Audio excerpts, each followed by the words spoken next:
রাত্রি বিছনায় শোয়ার সময় এই আমলটা করবা 3 বার 3 বার, শয়তান তোমার কাছেও ইনশাআল্লাহ আসবে না, আসতে পারবে না। রাত্রি বিছনায় শোয়ার সময় আল্লাহ রসুল বলেন, যখন তুমি বিছনায় শুইতে যাইবা প্রথম বিছনাটা ঝাড়বা। দেখেন এটা সুন্নত, মানুষের কি সুন্দর ব্যবস্থাপনা। তুমি বিছনাটা ঝাইরা বিছনায় যাবা, যাওয়ার পরে তুমি কুল হু আল্লাহ, কুল আউযু বিরাব্বিল ফালাক, কুল আউযু বিরাব্বিন নাস, এই 3টা সূরা একবার পড়ে হাতের তালুতে ফু দিবা, দিয়া তোমার মুখমণ্ডল থেকে শরীরে যত জায়গায় হাত যায় তুমি এভাবে মুছবা, 3 বার পড়বা, 3 বার মুছবা। বাস তুমি হেসারের ভিতরে চলে গেলা, তুমি আল্লাহ পাকের নিয়ন্ত্রণে চলে গেলা, শয়তান তোমার কাছে আসতে আর পারবে না। তারপরে বালিশটা মাথাটা বালিশের মধ্যে যখন তুমি রাখবা, তখন তুমি আয়াতুল কুরসি পড়ো। আয়াতুল কুরসি পড়লে শয়তান কাছে আসবে না, আল্লাহ পাক ফেরেশতা দিয়া তোমার জান আর মালের হেফাজত করাবে। সুবহানাল্লাহ। আমরা তো এগুলি পারি না। কি রে বাবা, আয়াতুল কুরসি পড়তে পারি? পারি না, মুখস্থই জানি না অনেকে। এগুলি শয়তান থেকে বাঁচার জন্য নিয়ম। সূরা ইখলাস, সূরা ফালাক, সূরা নাস এগুলি পড়ে শরীরের মধ্যে দম করে তুমি চলবা, তখন তারা তোমার কাছে আসতে পারবে না। 3 বার সূরা ইখলাস। কেউ যদি একটা চা খেতে খেতে 10 বার সূরা ইখলাস পাঠ করে, জান্নাতে তার জন্য একটা বিল্ডিং তৈরি হয়। সুবহানাল্লাহ। সহজ জিনিস। গাড়িতে বসে আছেন, আপনি 10 বার সূরা ইখলাস পড়বেন, আপনার জন্য জান্নাতে বিল্ডিং তৈরি হবে। সবচেয়ে বেশি অন্যায় কাজ একটা, সবচেয়ে বেশি সওয়াবের কাজ একটা, আল্লাহ পাকের কাছে সবচেয়ে বেশি গুনার কাজ, সেটার নাম হলো অহংকার। সবচেয়ে বড় গুনাহ, যত গুনাহ আছে সবচেয়ে বড় গুনাহ, এটার নাম কি ভাই? সবচেয়ে বড় সওয়াবের কাজ রাসূল বলছেন, নিজকে আল্লাহর জন্য আল্লাহর সামনে বিলীন করে দেওয়া, এটার নাম এটা হলো সবচেয়ে সওয়াবের কাজ।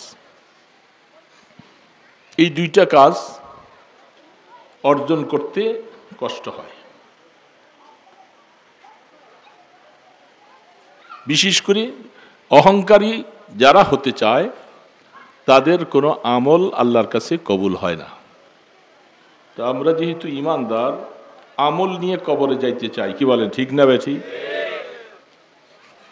এই মাহফিল, খুতবার আজানে, খুতবায় মসজিদে, বিভিন্ন জায়গায় দ্বীনি আলোচনা, মজলিসে, সব কিছুর ইবাদতের মূল একটাই, সেটা হলো ইবাদতগুলি যেন অহংকার মুক্ত হয়, অহংকার যুক্ত না, অহংকার মুক্ত।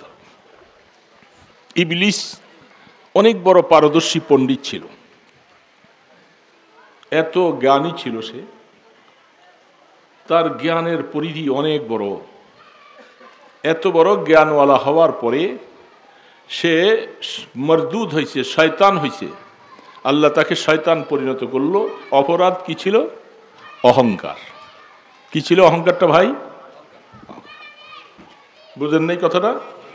তার সবচেয়ে অন্যায় কাজ হলো সে অহংকারী ছিল। কোরআনের সেই শব্দগুলি অনেক বলছেন যে আমি আগুনের তৈরি সৃষ্টি, মাটির তৈরি আদমকে আমি কেন সেজদা করব? খলাকতানি মিন নারিন ওয়া খলাকতাহু মিন তিন। কোরআন শরীফের আয়াত। শয়তান যুক্তি দিয়েছেন আল্লাহ পাকের কাছে যে আমাকে আগুন দিয়া বানাইছে আর আদমকে কি দিয়া বানাইছে বাবা? মাটি দিয়া। তো যেহেতু আমি আগুনের তৈরি, আমার সব কিছু ঊর্ধ্ব দিকে আর মাটি নিচের দিকে, একটা ঢিলা ছুড়লে কোন দিকে আসে?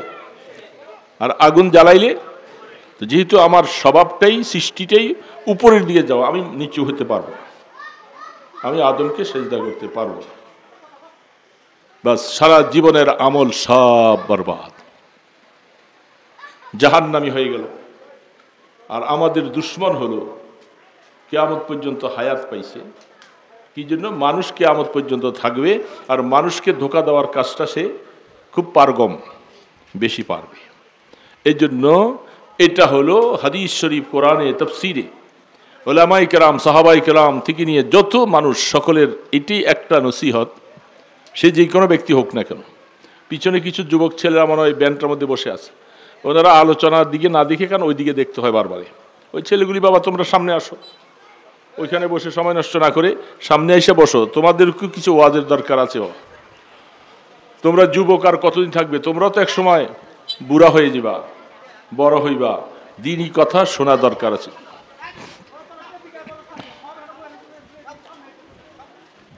আবার কিছুক্ষণ পরে যখন আপনাদের যদি কিছু হাদিয়া তোহফা এখানে মেহমানদারি থাকে, তখন দেখবেন যে সবাই মুনাজাতের আগে দিয়ে এসে লাইন জোড়া বসবে। কি ঠিক না ঠিক বলেন? তো ওনারা তো তাহলে এখানে ওয়াজ শুনতে আসে, ওনারা শুধু পোটলাটার আশায় বসে আছে কখন পোটলাটা সাপ্লাই হবে। ওনারা আইসা দেখবেন, দেখুন আপনারাও জায়গা পাবেন না, আপনাদের ভিতরে আইসা এসে ঢুকে বসে যাবে। বড় তো আফসোসের কথা। আরে ছেলে পেলেরা, তোরা জীবনে পোটলা কি আর খাস নাই? একটা পোটলার জন্য আইসা বসে থাকবি? বস বেটা, পোটলাও নসিবে হবে, কিছু ওয়াজও শুনে দাও। হেদায়েত তো আল্লাহ পাকের হাতে, হেদায়েত দরকার আছে আমাদের। যেন মুসলমান সন্তান হিসাবে তুমি হেদায়েতের দিকে আকৃষ্ট হও। তুমি এখন ছোট মানুষ, তুমি বড় হয়ে যাবে, এই জন্য তোমাদেরও আলোচনার মজলিসে বসা চাই। তাহলে সবচেয়ে বড় কথাটা আমরা বুঝে নিব। এটা আমি যেমন বলতেছি আপনার সকলে, আমি এই জন্য ওনাদেরকে ওই সময় বলছি আগে বসেন, যারা এই কথাটা শুনতে পারলো না। অথচ আল্লাহ রসুল কোরআনে বলছেন মজলিসে বসতে হলে কাছাকাছি নিয়ে বসা, এটা সুন্নাত। আমার কথা না, আমি রসুলের কথাটা আপনাদের সামনে নকল করছিলাম। এই কথাটা যারা মানবে না, তো নিশ্চয়ই তাদের ভিতরে কিছু না কিছু আছে যে আমি এই হুজুরের কথা মানি, আমি সামনে যাব কেন, আমি কি কম? এই ভিতরে এটা ঢুকলে নোকসান হয়ে যাবে, ক্ষতিগ্রস্ত হয়ে যাব। যেহেতু আমরা সকলে এক পথের পথিক, আমরা সকলে কবরের যাত্রী হব, ঠিক না? তো সেহেতু যেখানে যেতে হবে, যেই কাজগুলি আমাদের কবরে যাওয়ার জন্য আমাদের খারাপ হবে, ভালো হবে না, ওই কাজ থেকে আমাদের বাঁচতে হবে। এই বাচ্চার জন্যই তো এই দিনে আলোচনার মজলিস, কোরআন হাদিসের কথাগুলি আলোচনা করে রসুলের উম্মতকে, আল্লাহর বান্দাদেরকে হেদায়েতের দিকে ডাকো। এই জন্য কষ্ট নেবেন না বাবারা, শক্ত করে বলছি। এই জন্য যারা কথা মানতে চায় না, এরা বসে থেকে সময় নষ্ট করে লাভ নেই। মজলিসের মধ্যে সবসময় কাছে আগিয়ে বসা। একজন ইমানদারের পাশাপাশি বসতেছেন, লাভটা কি আপনি বুঝছেন? লাভগুলি হাদিসের মধ্যে আল্লাহ রাসূল শুনাই গেছেন। এই যে ইমানদারের পাশে বসলেন, তার শ্বাস প্রশ্বাসটা আপনার শরীরে লাগলো, এই উসিলে আল্লাহকে আপনাকে হয়তো হেদায়েত দিয়ে দিবেন। 2 নম্বর কথা হলো, এই মজলিসে যখন বসবেন ফেরেশতাদের বেষ্টনীর ভিতরে থাকবেন, আল্লাহ আপনার গুনাহগুলি মাফ করে দিবেন। তাহলে আমরা তো এখানে গুনাহ মাফ করাইতে চাই, কি বলেন ঠিক না? এই জন্য বলছি যে আগে বসতে। অনেকে পিছনে বসে বসে বাদাম খায়, বাদামও খায়, কিছু বয়ানও শুনে। এর বয়ান শোনা হয় না, সে বাদামটাই খায় বসে বসে। এটাও নিষেধ। এই জন্য এগুলি দূরে থাকলে দেখা যায়, কাছে থাকলে একটু দেখলে ডাক দেওয়া যায় যে ভাই আপনি তো 2 কাজ একসাথে নিছেন। 2 কাজ একসাথে হবে না। হেদায়েতের কথা খুব মনোযোগ সহকারে শুনতে হবে, কোরআনের কথা খুব মনোযোগ সহকারে শোনা লাগবে। এটা আল্লাহ পাক কোরআন বলছেন, ওয়াইদা কুরিয়াল কুরআনু ফাসতামিউ লাহু ওয়া আনসিতু লাআল্লাকুম তুরহামুন। যখন তোমাদের সামনে কোরআনের আলোচনা হয়, কোরআন তেলাওয়াত হয়, তোমরা খুব মনোযোগ সহকারে কান পেতে শুনবা, তাহলে তোমাদের উপরে আল্লাহর তরফ থেকে রহমত নাজিল হবে। কে বাবা ঠিক না, বুঝে নাই? কোরআনের কথা মনোযোগ সহকারে শুনতে হবে। আর অমনোযোগী হয়ে যারা হইচি করে আশপাশে, তাদের সম্পর্কে আল্লাহ পাক কোরআনে বলছে, এই কাজটা যারা করত সে হলো আবু জাহাল এবং তার দলের বন্ধুরা। আবু জাহাল এবং তার দলের বন্ধুরা কি করত? আল্লাহ রসুল যখন কোরআন তেলাওয়াত করতেন, তখন তারা বলতো যে তোমরা মুহাম্মদের কথাটা যেন কেউ শুনতে না পায়, তোমরা হইচই করবা আর হাতে তালি দিবা। কি করবে ভাই বলেন তো? আমি কথাগুলি কিছু আমাদের ছাত্র পড়াই তো, ওই জন্য ওইভাবে কথাগুলি বুঝাবার জন্য বলা হয়। এইভাবে না বললে কথা বুঝাইতে পারি না। এই জন্য আপনাদেরকে জিজ্ঞাসা করি, মাঝে মধ্যে কষ্ট করে বসছি, সেইভাবে কথাগুলি নিতে হবে। আল্লাহ রসুল যখন তেলাওয়াত করে, তখন আবু জাহাল তার সদল বলকে বলছে তোমরা হইচই করবা আর কি করবা। এখন আমাদের মধ্যে দোনোটাই আছে, হইচইও আছে, হাততালিও আছে। হাততালিটা হয় কোথায়? কোনো অনুষ্ঠানে, কোনো একটা কথা নেতায় যদি বলে, যারা ওইখানে বসছেন আল্লাহর ওয়াস্তে আপনারা এই দিকে মুভ করে বসেন, ওই দিকে তাকাইলে আলোচনা শুনতে পারবেন না, ওইদিকে ওদের দিকে তাকাবেন না, আপনারা আমার দিকে তাকান, তাইলে আপনাদের আলোচনার মুভ ভালো হবে। আসুক, কে আসে কে যায় সেটা আমাকে এত দেখার দরকার নেই, আমি তো আলোচনা মজলিসে বসছি। রাস্তার পাশে যেহেতু আলোচনা, মানুষ যাবে, হাঁটবে, চলবে, তাদের দিকে আমাদের দেখার দরকার নেই। আমার নিয়ত তো খালেস রাখতে হবে, শুদ্ধ রাখতে হবে যে আমি হেদায়েতের মজলিসে বসছি, আল্লাহ যেন আমাকে হেদায়েত দিয়ে দেন। কি বলেন এটা না বাবা? তো আমাদের দেশে দোনোটাই আছে, হাততালিও আছে, হইচইও আছে না? দেখবেন যে অনেক সময় বিভিন্ন মাহফিলে, আপনাদের এখানে তেমনটা নাই, আমরা সারা দেশ ঘুরে ঘুরে মাহফিল করি। একটা মাহফিল যদি কোথায় হয় তার আশপাশে দোকানের জন্য গাড়ি ঢুকানো যায় না, হাঁটা যায় না, এত দোকান বসে, আর দোকানটার মধ্যে বিশাল আড্ডা মিলে, মানুষগুলি সব দোকানে আসছে বাড়ির থেকে ওয়াজ শোনার নাম দিয়ে, কিন্তু দোকানে বসে বসে আড্ডা খেলে।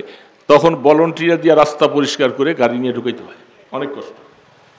ওয়াজ বাদ দিয়ে তারা হইচই আছে, এরা ভালো সুরতেও কিন্তু সাপোর্ট করলো আবু জাহেলকে। আর আমাদের দেশে মসজিদগুলোর মধ্যে বিভিন্ন নেতারা বিভিন্ন কথার মধ্যে যখন একটু কিছু মনোরঞ্জন কথাটা হয়, তখন সবাই এইভাবে হাততালি দেয়, দেয় কি দেই না? এটা শরীয়তের নাজায়েজ। এই যে বললাম না, এই হাততালিটা, এটা আবু জাহেল তার দলের লোকেরা দিত আল্লাহ রসুলের কথা না শোনার কারণ। লা তাসমাউ লিহাযাল কুরআন ওয়ালগাউ ফীহি লাআল্লাকুম তাগলিবুন। এই আবু জাহেলের কথাটা আল্লাহ কোরআনে বয়ান করছে, এটা কোরআনের কথা, আমাদেরকে বুঝতে হবে। লা তাসমাউ লিহাযাল কুরআন, তোমরা এই মুহাম্মদের কোরআন শুনবে না, এবং ওয়ালগাউ ফীহি, এবং সেখানে যে হইচি করবা আর হাততালি দিবা, তাহলে তোমরা বিজয়ী হবে, মুহাম্মদ পরাজয় হবে। এই কথাটা আল্লাহ কোরআনে বলছেন।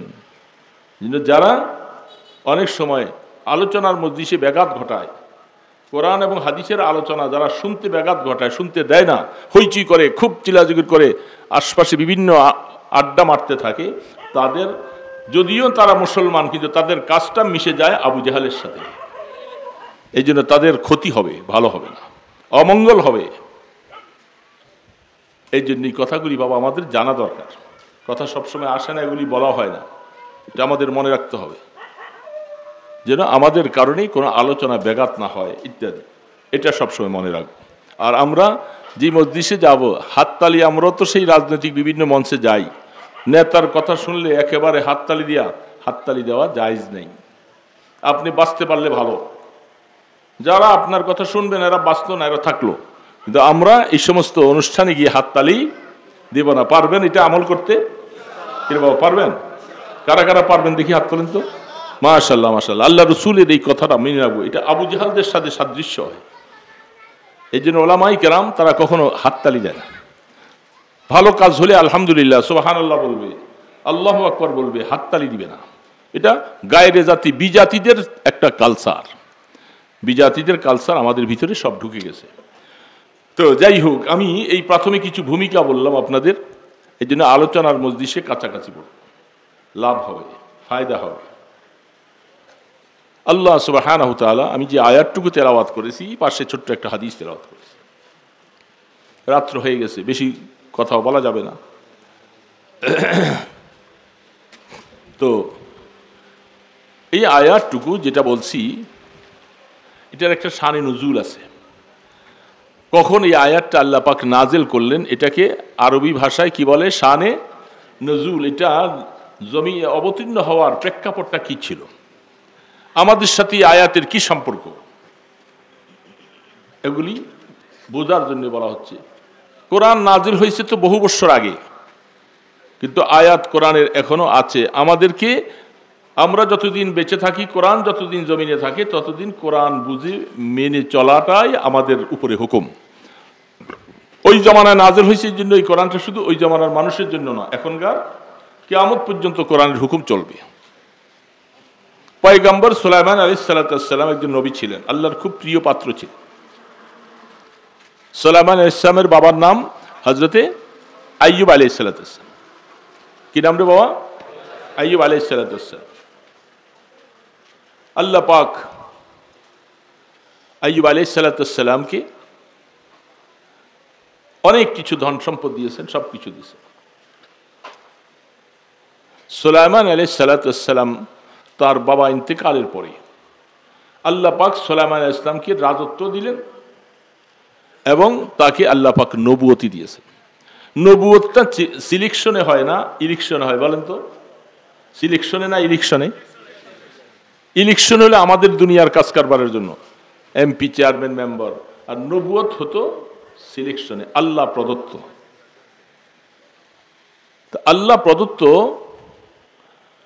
নবী আল্লাহ যাকে বানান সেটা ইচ্ছা করে কেউ আর খণ্ডন করাতে পারবে না, ইচ্ছা করলে এর থেকে বাঁচতেও পারবে না। কিয়ামত পর্যন্ত, মওত পর্যন্ত উনি নবী। সুলাইমান আলাইহিস সালাতু ওয়াস সালাম, আমি একটা কথা ভুল বলছি, কেউ তো বলেও না, কারণ আমি তো ভুল বলতেছি, আমার খেয়াল ছুটে গেছে। আইয়ুব আলাইহিস সালাম নয়, দাউদ আলাইহিস সালাম। বলেন না কেন হুজুর, কথা তো স্লিপ অফ টাং, অনেক সময় জবান থেকে এদিকে চলে যায়। সুলাইমান আলাইহিস সালামের বাবা হলো দাউদ আলাইহিস সালাতু ওয়াস সালাম। যে দাউদ আল্লাহ পাক ওনাকে নবী বানাইছেন যখন, সেটাও কোরআনে এক বিশাল প্রেক্ষাপট। আল্লাহ পাকের কুদরতের দ্বারা আল্লাহ ওনাকে নবী বানাইছেন, নবুয়তের অনেক পাওয়ার দিয়েছিলেন। সেই সময় আল্লাহ পাক দাউদ আলাইহিস সালাতু ওয়াস সালামকে নবুয়ত দিলেন, তার পুত্র সুলাইমান আলাইহিস সালাম। আল্লাহ ওনাদের অনেক পরীক্ষা নিয়েছে, অনেক পরীক্ষা নিয়েছে। যে সমস্ত পরীক্ষা নবীদের নিচে, এর হাজারো ভাগের এক ভাগ পরীক্ষা উম্মতের নেওয়া হয় না। যদি ওইরকম পরীক্ষা আমাদের নেওয়া হতো, আমরা ঈমান হারা হয়ে যেতাম। তো সুলাইমান আলাইহিস সালাতু ওয়াস সালামকে আল্লাহ পাক বিশাল সম্পদ দিয়েছেন। একটা কথা আমাদের দেশের মধ্যে প্রচলিত, বিভিন্ন বক্তারা অনেক সময় বলেন, কিন্তু এই কথাটার কোনো প্রমাণ পাইতেছি না হাদিসে, কিন্তু অনেক বক্তা বলেন। এই জন্য বলাও মুশকিল। আলোচনা করার আগে এগুলি গবেষণা করতে হবে, হাদিসে আছে কিনা, কোরআনে আছে কিনা। তা না করে নিজের মন গড়া একটা কিছু ইসরাহিলি রওয়ায়াত দিয়া আলোচনা করলে ফাদাল্লাহ ওয়াদাল্লাহ, নিজেও গোমরা হলো, মানুষকেও গোমরা বানালো। এই জন্য সেই ওয়াজটা কি আপনারা শুনেছেন জীবন অনেকবার। আমি বলে দেই, এই ওয়াজের কোনো সারাংশ নাই। সুলাইমান আলাইহিস সালাতু ওয়াস সালাম নবুয়ত পাওয়ার পরে, যখন তার পাশাপাশি আল্লাহ পাক তাকে ক্ষমতা দিলেন, মুলকিয়ত দিলেন, রাজত্ব দিলেন, সুলাইমান আলাইহিস সালাম আল্লাহর কাছে দরখাস্ত করছিল একবেলা খাওয়াবার জন্য সকল প্রাণীকে। শুনছেন কি শোনেন নাই বলেন? অনেকেই শুনছে, কারণ এই আলোচনাটা বহুদিন থেকেই চলে আসছে, কিন্তু যিনি আলোচনা করেন তিনি এটার গভীরতায় যায় নাই আজও। এটার কোনো সহিহ সনদ নাই, কোনো রওয়ায়াত নাই, না বুখারীতে আছে, না সিয়াসিত্তার কোনো কিতাবে আছে। সুলাইমান আলাইহিস সালাম বলছিলেন, আল্লাহ আপনার মখলুকাতকে আমি এক বেলা খানা খাওয়াবো। শুনাইতে খুব সুন্দরে মনে হয়।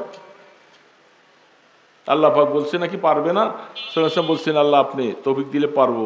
এক বেলা, সারা 6 মাস পর্যন্ত খানা তৈয়ার করলেন, আর একটা মাছ পাঠাইলেন, এক বেলায় খাইয়া সব শেষ করলো। তখন সুলাইমান আলাইহিস সালাম কি সেজদায় পড়ে গেলেন। এই কথাটা আসলে শুনতে ভালো দেখা গেল, এটা গলত কথা। আল্লাহ সুবহানাহু ওয়া তাআলা তিনি রাজ্জাক, সমস্ত সৃষ্টিজীবের রিজিক দাতা। আল্লাহকে রব কেন বলা হয়? কোরআন শরীফের প্রথম সূরা, সূরা ফাতিহার মধ্যেই প্রথম শব্দটা আলহামদুলিল্লাহি রাব্বিল আলামিন। যতগুলি মুনাজাত আছে কোরআন শরীফে, প্রায় 15.5 আনা মুনাজাতের প্রথমে রব্বানা যালামনা, রব্বানা আতিনা, রব্বানা ফাগফির লানা, রব্বানা ইন্নানা সামি'না, রব্বানা লা তুযিগ কুলুবানা, রব্বানা হাব লানা মিন, এত যত মুনাজাত, ম্যাক্সিমাম সমস্ত মুনাজাতগুলোর প্রথমে কি আছে বলে? বড় করে বলি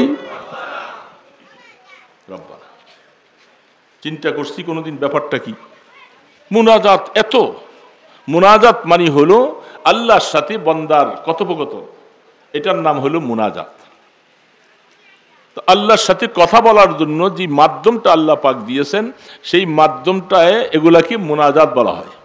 আর এই মুনাজাতগুলি ওই যে ওইদিকে দেখতেছে, একটা কথাও জিজ্ঞেস করলে পারবে না, এলো বকাটে ছাত্র হবে। বলছি না আমি, ওই যে পিছনে যারা আছে রাস্তার পাশে আসবে, চোখটা এটা অভ্যাস মানুষের, এই চোখে কিন্তু আপনাকে জোর করে ওইদিকে নিয়ে যাবে। এটার থেকে বাচ্চা বড় কঠিন। ছাত্ররা সবকে বৈশাখ মাঝে মধ্যে অনেক সময় ওই এদিক চায় ওদিক চায়, আমরা ধমক দিই অনেক সময়। মিয়া তুমি অন্য মনস্ক হলে তো সবক ছুটে যাবে। এই জন্য আলোচনা শুনতে হবে, কাজ করতে হবে, সব কাজে এক মনে। আপনি গাড়ি চালাবেন, যদি 2 মন হন, অ্যাক্সিডেন্ট অনিবার্য। অ্যাক্সিডেন্ট হতেই হবে আপনাকে। রাস্তায় চলতেছেন, অন্য মনস্ক হয়ে চলবেন, পট করে পাওয়াটা ফিসতে গর্তে ভেঙে যাবে। এই জন্য সমস্ত কাজ, দুনিয়াবি কাজ হোক আখিরাতের কাজ হোক, কয় মনে? এক মনে। দুই মনে গেলেই আপনাকে আলোচনার থেকে বরকত কমে যাবে। আর শয়তান চায় ওরা যেন এখান থেকে কিছু হেদায়েতের কথা নিতে না পারে। ওর কাজটাই এটা, ও সবসময় আপনাকে আমাকে কুমন্ত্রণা দিবে। ওরা বাহিরে আর ভিতরে আছে আরেকটা শয়তান, আছে না?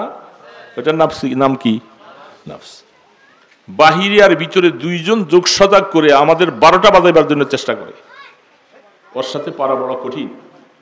যদি আল্লাহ হেফাজত না করে কেউ বাঁচতে পারবো না। এর বাবা ঠিক না? ঠিক। এটা আমার কথা না, এটা আল্লাহ পাকের কথা। কোরআন বলতেছে ওয়ামা উবাররিউ নাফসি ইন্নান নাফসা লাআম্মারাতুম বিসসু ইল্লা মা রাহিমা রাব্বি। ইউসুফ আলাইহিস সালাতু ওয়াস সালাম যে মুসিবতে পড়ে গেছিলেন, সূরা 13 পারার প্রথম দিকে আয়াতগুলি, তিনি পরবর্তীতে আল্লাহর কাছে বলতেছেন, আল্লাহ আমি ইউসুফ আমাকে পবিত্র মনে করতে পারি না। যেই মুসিবতে আমি পড়ে গেছিলাম, আল্লাহ নফস আমাকে বরবাদ করে দিচ্ছে, এই জন্য আমি নফসকে পাক মনে করি না। যদি আপনি মেহেরবানি করে না বাঁচান কাউকে, সে কোনোদিন নফসের ধোকার থেকে বাঁচতে পারবে না। কোরআন বলতেছে। আপনারা কি বলেন, এটাতে একমত কিনা? আল্লাহ না বাঁচাইলে নফসের ধোকার থেকে বাঁচা যাবে। এই জন্য ইউসুফ আলাইহিস সালাম তিনি এই অবস্থা থেকে বের হয়ে আইসা তিনি বলতেছেন ওমা উবাররিউ নাফসি। পয়গম্বর ইউসুফ আলাইহিস সালামের মতো এত বড় পয়গম্বর তিনি এই কথা বলতেছেন, আর সেখানে আমি আর আপনি আমরা কি করে পারবো? এই জন্য শয়তান বাহিরে, ভিতরে নফস। কয়টা? ভিতর আর বাহির থেকে দুই দিক থেকে যদি আক্রোশ আমাকে যদি আক্রান্ত করা হয়, আমি বাঁচা সম্ভব না। আমাদেরকে বাঁচাবেন কে?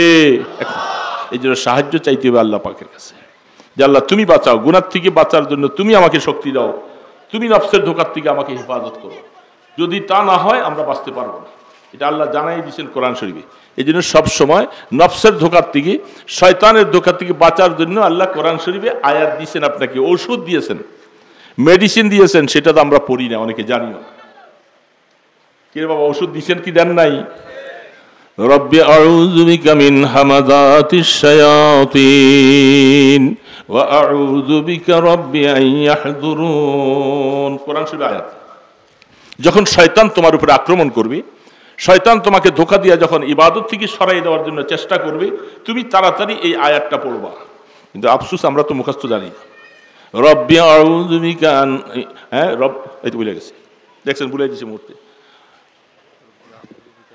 মিন হামাযাতিশ শায়াতিন, আল্লাহ শয়তানের ওয়াসওয়াসা, শয়তানের ধোঁকা থেকে। শায়াতিন বহু বচন, শয়তান এক বচন, শায়াতিন বহু বচন। শয়তান হলো জিনের গোত্র। শয়তান আল্লাহ পাকের তরফ থেকে, তাদের গোত্রটা হলো জিন, তাদের বংশধারা হলো জিন। কোরআন শরীফে একটা সূরা আছে, সূরাতুল জিন। তো জিন যারা, এদের মধ্য থেকেই একটা দল হলো শয়তান। জিনের মধ্যে সবাই শয়তান নয়, কারণ জিনের মধ্যে যারা ভালো এরা জিনে আছে, এদের মধ্যে নামাজি আছে, এদের মধ্যে আলেম ওলামা আছে, এদের মধ্যে অনেক জিকিরকারী আছে, দরবেশ সাহেব আছে, সব আছে। সংখ্যায় তারা আমাদের থেকে অনেক বেশি। মানুষের সংখ্যার থেকে জিন জাতির সংখ্যা অনেক বেশি, তাদের হায়াত অনেক লম্বা। আপনার আশপাশে প্রচুর জিন আছে, ঘরে, রাত্রায়, বাহিরে, বিভিন্ন জায়গায় জিন আছে। আর এদের মধ্যে যারা অবাধ্য তাদেরকে বলা হয় শয়তান। এই অবাধ্য আলাদার থেকে আল্লাহ আমাদেরকে সাহায্য চাচ্ছে, জিনের থেকে সাহায্য চাইতে বলেন নাই। কারণ জিনের মধ্যে ভালো যারা আছে তাদেরকে আল্লাহ রাব্বুল আলামিন, এরা মুসলমানের ক্ষতি করে না, মানুষের ক্ষতি করে না। যত ক্ষতি করতেছেন জিনে ধরছে, ওই ধরছে, এই ধরছে, যত দেখতেছেন সব করে কারা? বলেন, বুঝতে পারছেন কারা? শয়তান। এই শয়তানের অংশ যারা, আমাদের মানুষের মধ্যে এরকম দুষ্ট আছে না নাই? যত রকমের অসুবিধা, মানুষ ভয় পায় এই রাস্তার থেকে চলতে চলতে। এই কি বাঘের জন্য ভয় পায় না মানুষকে ভয় পায়? মানুষকে। এই জন্য মানুষের মধ্যে তারা সন্ত্রাস মানুষের জান মালের উপরে তারা আক্রমণ করে, মানুষ ঘরে শান্তিতে ঘুমাতে পারে না, রাস্তায় সফরে চলতে পারে না, মহিলাদের আব্রু ইজ্জত নিয়ে তারা চলতে পারে না। এরা হলো মানুষের মধ্যে সন্ত্রাসী। তো জিন্নাতের মধ্যে এরকম কি আছে? সন্ত্রাসী আছে। এদের নাম হলো শয়তান। বুঝে আসছে কথা? এই জন্য আল্লাহ পাক শয়তান থেকে সাহায্য চাওয়ার জন্য আয়াত নাযিল করেছেন, ওয়াকুর রব্বি আউযু বিকা মিন হামাযাতিশ শায়াতিন ওয়া আউযু বিকা রব্বি আন ইয়াহদুরুন। আল্লাহ এই শয়তানের সমস্ত ওয়াসওয়াসা, ধোঁকার থেকে, তার ষড়যন্ত্র থেকে আমরা আপনার সাহায্য চাই। দেখছেন আল্লাহ সাহায্যটা কার কাছে চাইতে বলছে? কারণ শয়তান থেকে বাঁচার মতো শক্তি কারো নাই যদি আল্লাহ না বাঁচায়। এই জন্য আল্লাহ আপনার কাছে সাহায্য চাইতেছে, শয়তান যেন আমাকে আক্রমণ না করে, শয়তান যেন এসে আমাকে ওয়াসওয়াসা না দেয়, আমি সাহায্য চাইতেছি আপনার কাছে। এই জন্য সব সময় সাহায্য চাইতে হবে কার কাছে? বাঁচাবেন কে? যখনই দেখবো যে আমাকে কোনো ভালো কাজের মধ্যে বাধা আসতেছে, রমজান মাস অতিবাহিত হয়েছে, রোজাটা রাখতে মনেও চায় একবার, আবার বলে যে এত কষ্ট করে কি রোজা রাখা যায়, এত বড় দিন, পানির পিপাসা কুলে ফাইতে, এই যে ওয়াসওয়াসা ঢুকাইতেছে, এরা কারা? এদের মধ্যে দুইটা, বাহিরে হলো শয়তান, ভিতরে নফস। এই দুইজন এরা এক ভাই। এই নফস নাই বলতে পৃথিবীতে কোনো মানুষ নেই। সকল মানুষকে আল্লাহ নফস দিয়া বানাইছে। এখন বলবেন যে আল্লাহ, এটা আল্লাহ যদি না দিত তাইলেই তো আমরা ধোকার থেকে বেঁচে যেতাম। আল্লাহ পাক বলে যে না, এই নফস তো আমি সবাইকে দিছি, সবাইকে দিছি। নফসের কাজ একটা নফস, একটা রূহ, একটা দিল, তিনটা বস্তু প্রত্যেক মানুষের মধ্যে আছে। কয়টা জিনিস ভাই? একটার নাম নফস, আরেকটার নাম দিল, আরেকটার নাম রূহ। নফসের স্থান হলো নাভির নিচে। আল্লাহ বানাবার সময় ওটাকে সেখানে বানাইছে। দিলটা কলবের 2 আঙ্গুল নিচে, যেটাকে কলব বলা হয়, বুকের 2 আঙ্গুল নিচে, এটার নাম কলব, দিল। আর রূহ হলো তার উপরে। এই 3টা জিনিস প্রত্যেকটা মানুষের মধ্যে সেটিং করে দেওয়া হয়েছে। নফস সবসময় চায় সে নিচে বসে থেকে দেখে দিলটাকে তার দিকে আকৃষ্ট করার জন্য সে সবসময় টানাটানি করতে থাকে, এটা তার কাজ। যখন দিলটাকে ওই দিকে সে টাইনা নিয়ে যেতে পারে, তখন দিলটা তার অধীনস্থ যখন হয়ে যায়, এই লোক কোনোদিন নামাজ পড়বে না, এ কোনোদিন রোজা রাখবে না, এ কোনোদিন হজ করবে না, এ কোনোদিন ভালো কথা বলবে না, তেলাওয়াত করবে না, কারণ নফস তাকে কাবু করে ফেলছে, সে নফসের কাবুতে চলে গেছে।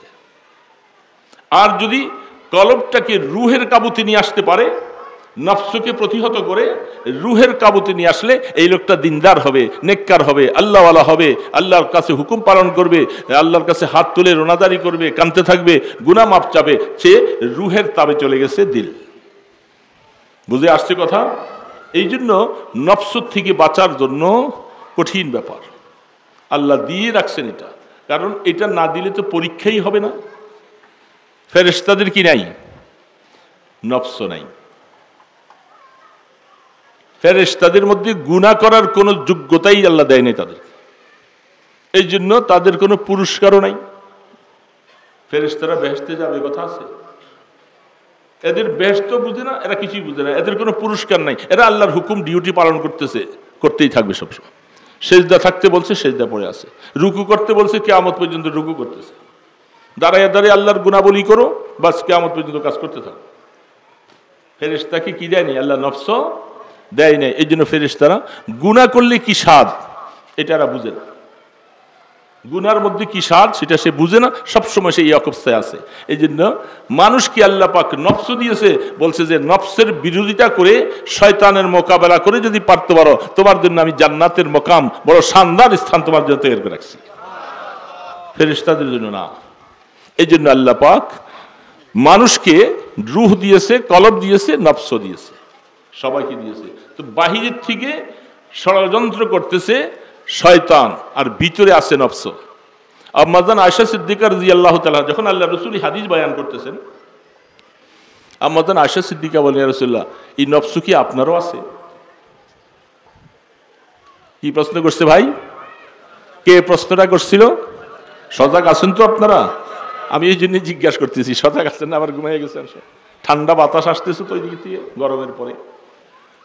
প্রশ্ন করছেন আম্মাজান আয়েশা সিদ্দিকা রাদিয়াল্লাহু তাআলা, আমাদের মা। সমস্ত নবীদের সমস্ত স্ত্রীরা মুসলমানদের কি মা।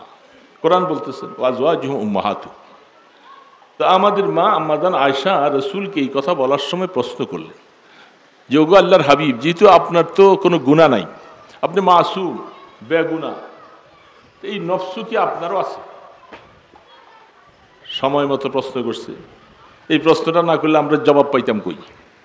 রাসূল পাক সাল্লাল্লাহু আলাইহি সাল্লাম বলেন, সাল্লাল্লাহু আলাইহি সাল্লাম বলেন, রাসূলের নাম শুনলে দুরূদ শরীফ পড়লে সওয়াব হয় অনেক বেশি।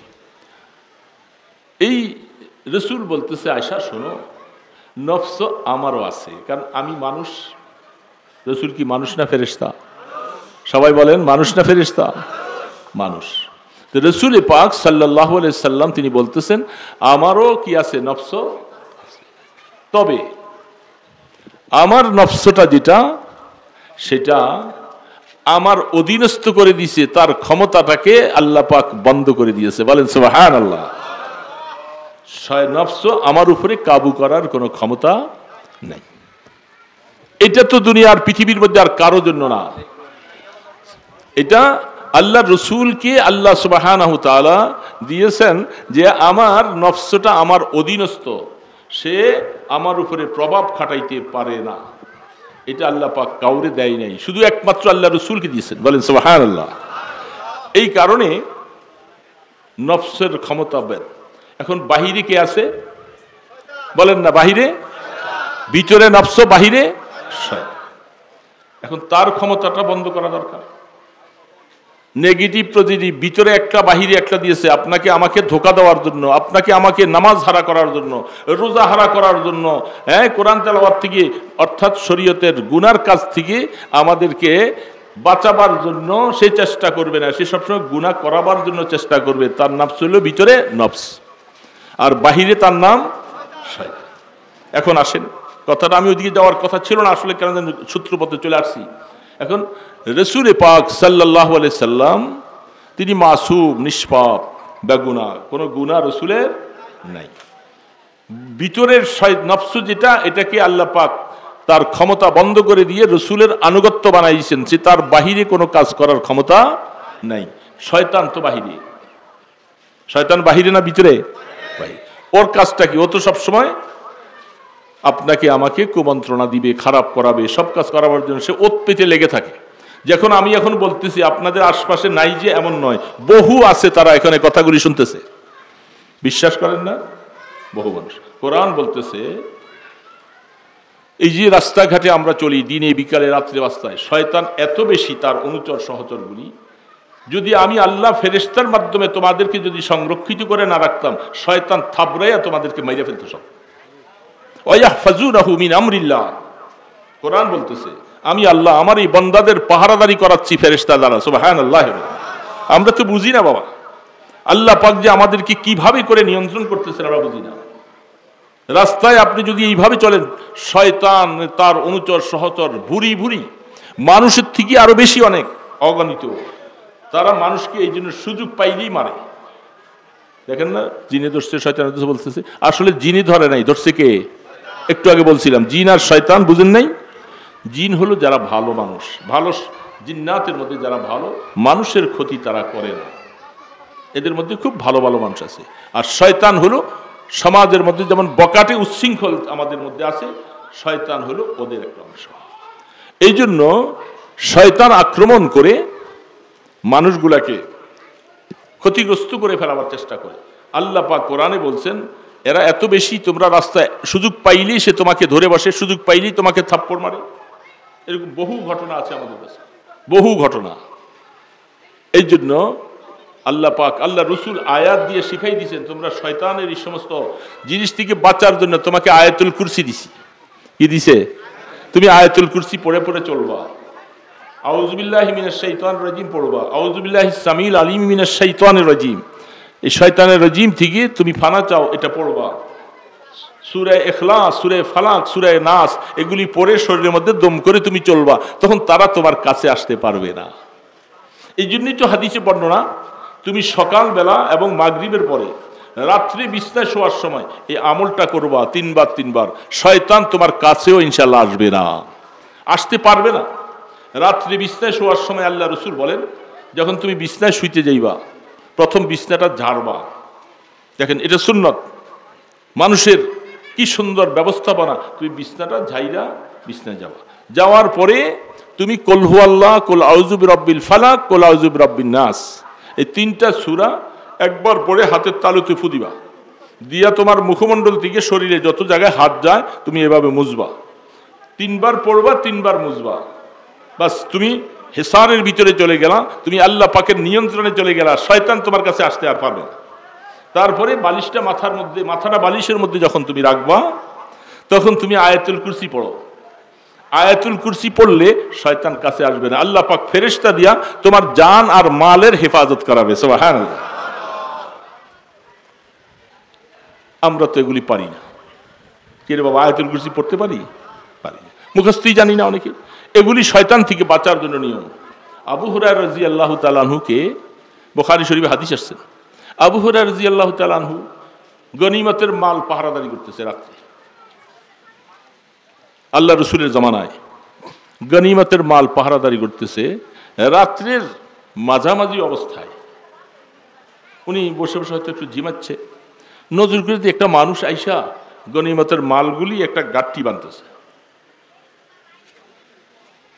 তাড়াতাড়ি উঠছে, উঠে দিয়ে চোরকে দিয়ে এক করে ধরে ফেলছে। চোর ধরার পরে বলতেছে, তুমি এটা কি করতেছো? কয়, আমার বাল বাচ্চা না খেয়ে আছে, কষ্টে আছে। তো বাল বাচ্চা না খেয়ে থাকলে তুমি রাসূলের কাছে আসো, তোমাকে গনিমতের মাল দেওয়া হবে, তুমি এইভাবে রাত্রি কেন আসছো? কয় যে আমি আর আসবো না, আমাকে ছেড়ে দিন। ছেড়ে দিছে। সকালবেলা আল্লাহর হাবিব তিনি জিজ্ঞাসা করে, আবু হুরায়রা গত রাত্রে তোমার সাথে কি ঘটনা দেখছেন? আল্লাহ পাক জানাই দিছে। বলেন যে এই ঘটনা। বলে এটা চোর আগামীকাল আসবে, তুমি প্রস্তুত থাকো। সে তোমার সাথে ওয়াদা করছে আসবে না, আর রাসূল বলে দিয়েছেন কি আগামীকালও। ঠিকই সে আগামীকাল আবার আইসা মালপত্রগুলি বাঁধতেছে, বাইন্দে এবার গাঁটটি বাঁধছে, মাথায় উঠাবে। এমন সময় আবু হুরায়রা রাদিয়াল্লাহু তাআলা টের পাইয়া যে আরে গপ করে ধরছে। ধরার পরে বলতেছেন, বুখারী শরীফের হাদিস, তুমি গতকালকে বলছিলে আসবা না, আজকে আবার আসলা। কয় যে ভাই আজকে ওয়াদা করলাম আর আসবো না, আমাকে ছেড়ে দাও। আবু হুরায়রা বলছে, আজকে আর তোমাকে ছাড়া হবে না, তোমাকে আজকে ধরে আল্লাহ রসুলের কাছে নিয়ে যাও। সে ওই সময় বলতেছে, আবু হুরায়রা শোনো, আমি তোমাকে এমন একটা এলেম শিখাবো, যে এলেমটা তুমি আর শোনো নাই, আমি এটা তোমাকে শুনাইয়া দেই, এর বিনিময়ে তুমি আমাকে ছাইড়া দাও, আমি আর আসবো না। বাহ, আবু হুরায়রা চিন্তা করে, আর সে আমাকে এলেম শিখাবে, চোর, এত বড় ব্যাপারটা কি থেকে আসলো? পরে বলছে কি, দেখো আমি শয়তান, আসলে চোর তো না, আমি শয়তান, আসছিলাম তোমাদেরকে কিছু ধোঁকা দেওয়ার জন্য, এই জন্য তোমার সাথে যা বলছি এটা আমি স্বীকার করে গেলাম। তাকে আবু হুরায়রা ছেড়ে দিয়েছে।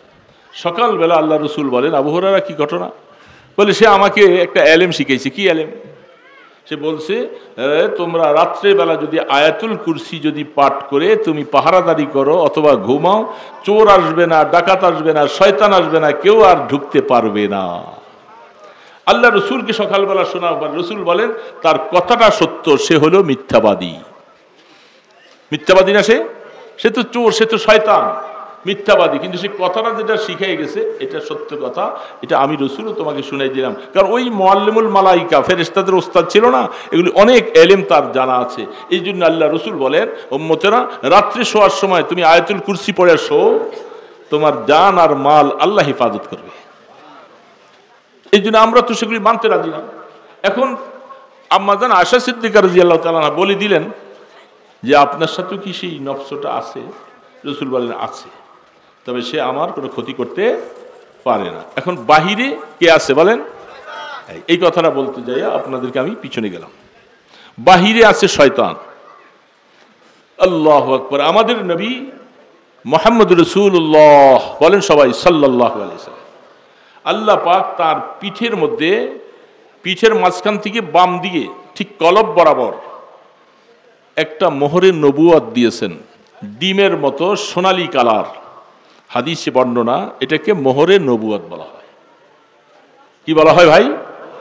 শুনছেন না কথাটা?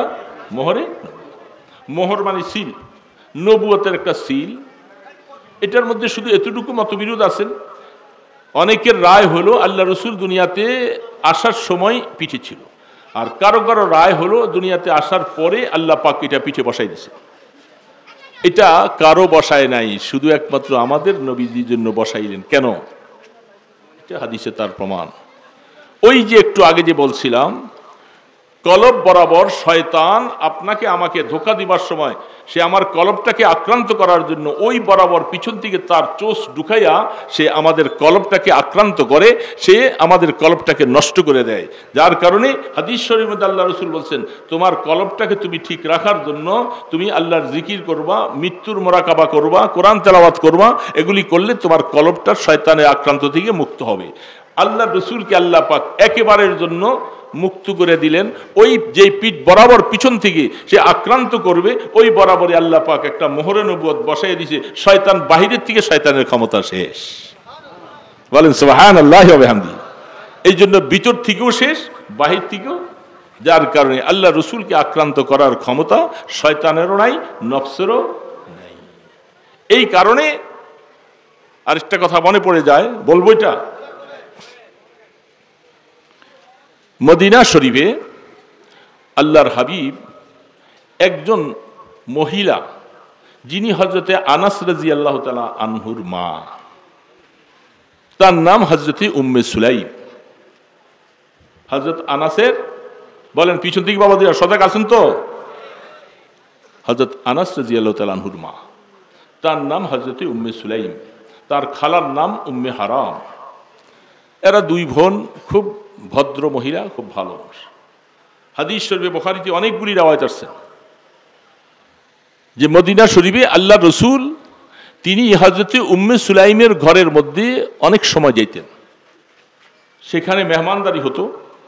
দুপুরে অনেক সময় রসুল আরাম করতেন, সেখানে তার পাখাও ছিল না, এসিও ছিল না, এয়ার কন্ডিশনার নাই, খাটও নাই, পালংও নাই, কি আছে? শুধু খেজুর পাতার চাটাই। কি ছিল? খেজুর পাতার।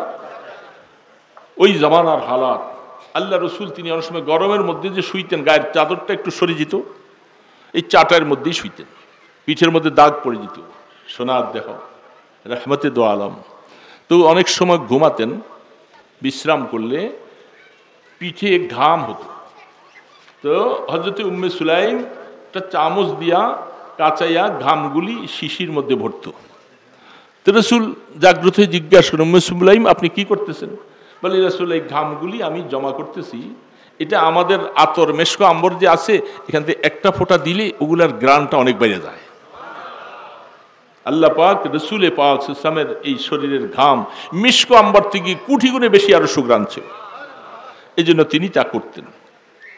এখন আল্লাহ রসুল যে তিনি যাইতেন সেই ঘরে, হাদিসের মধ্যে তার বর্ণনাগুলি লিখতে লিখতে লিখতে আমরা অনেক পড়াতে যাইতে ওগুলি অনেক মোতালা করতে হয়, অনেক গবেষণা করতে হয়, দেখতে হয়।